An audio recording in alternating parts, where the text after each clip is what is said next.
വക്കഫ് എന്ന് പറഞ്ഞാൽ എല്ലാ മുസ്ലിം പള്ളിയിലും ഓരോ വക്കഫ് കമ്മിറ്റിയുണ്ട്. ആരും മൈൻഡ് ചെയ്ത അതിമാർ 4-5 ഇയാളെന്തായെന്നറിയാം നെഹ്റു ചെയ്ത് ഇന്ത്യ പാകിസ്ഥാൻ വിഭജനം വന്നു. ആ വിഭജനം വന്നപ്പം ഇവിടുന്ന് പാകിസ്ഥാനിലേക്ക് ഒഴിഞ്ഞു പോയ മുസ്ലിങ്ങളുടെ മൂലം ഭൂമി ഇവിടെ കിടക്കുക. വക്കഫ് ഈ ഭൂമി മുഴുവൻ വക്കഫ് ബോർഡിന് വിട്ടുകൊടുത്തത്. മനസ്സിലായില്ലേ?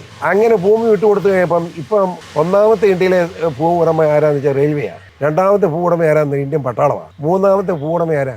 വക്കഫ് ബോർഡാണ്. ഇങ്ങനെ ഭൂമി ഒഴിച്ചുമ്പോൾ ഇരിക്കല്ലേ ഇത്? വക്കഫ് ബോർഡ് പലരും മുസ്ലിങ്ങളുടെ ശക്തി അല്ല. ചാവാക്കാട് 42 പേർക്ക് വക്കഫ് ബോർഡ് നോട്ടീസ് കൊടുത്തിട്ടുണ്ട്. ആ 40 മുസ്ലിങ്ങളാണ്. ഇവിടെ വക്കഫ് ബോർഡ് ഒരു കൊള്ളാതങ്കമാണ്. അവന്മാർക്ക് ആവശ്യമുള്ളവരെല്ലാം പുറക്കാക്കി മുഴുവൻ. ഇപ്പം എനിക്ക് ഈ ഭൂമി വക്കഫ് ഭൂമിയാണെന്ന് എനിക്ക് നോട്ടീസ് കിട്ടിയാണല്ലോ, ഈ ഭൂമി വക്കഫ് ഭൂമിയാണെന്ന് തെളിയിക്കേണ്ട ചുമതല എനിക്ക്, അല്ലാതെ വക്കഫ് ഭൂമിയാണെന്ന് തെളിയിക്കേണ്ട അവർക്ക്. അത് നരസിംഹറാവിൻ്റെ കാലത്തും 1995 ഉണ്ടാക്കിയ നിയമമാണ്. പിന്നെ നമ്മുടെ സിംഗൻ, നമ്മുടെ മൻമോഹൻ സിംഗ് ആണ് നല്ലവരെന്തെങ്കിലും ഈ പൂക്കൃതം കാണിച്ചാൽ പോയി. അയാളും 2 കൊല്ലം തടവും കൂടെ, ഞാൻ ഈ ഭൂമി കടന്ന് 2 കൊല്ലം തടവും കൂടെ വെച്ചാൽ പോയാണ്. ഇവരൊക്കെ മാന്യന്മാരാണ്. പക്ഷേ എനിക്ക് തോന്നുന്നത് പറയാതിരിക്കാൻ പറ്റുള്ളൂ. വക്കഫ് ഭൂമി എന്ന് പറഞ്ഞാൽ എന്നാ, ഞാനൊരു വസ്തു വക്കഫ് ചെയ്യാം, വക്കഫ്. പക്ഷേ ഇപ്പം മുൻപത്ത് 1985 മുതൽ 91 വരെയുള്ള 6 വർഷക്കാലം ആധാരം ചെയ്ത് നമ്മുടെ കോളേജിൻ്റെ അവന്മാരോട്, കോളേജ് മാനേജ്മെൻറ്റോട് ആധാരം ചെയ്ത് പഠിച്ച ഭൂമിയാണ് വക്കവാന്ന് ഇപ്പം പറയുന്നത്. എന്തൊരു വൃത്തികേടാ, ശരിയല്ല. ഇതൊക്കെതിരായി ചെയ്ത്. അപ്പോൾ എന്നാൽ ഇതിനായിട്ട് കേരളത്തിൽ ഇന്ത്യയിൽ മുസ്ലിം മതം മാത്രം മതി നിൽക്കട്ടെ, ഇങ്ങനെ കുഴപ്പമില്ല. അവിടെ ചിലവാകും ഇതൊക്കെ.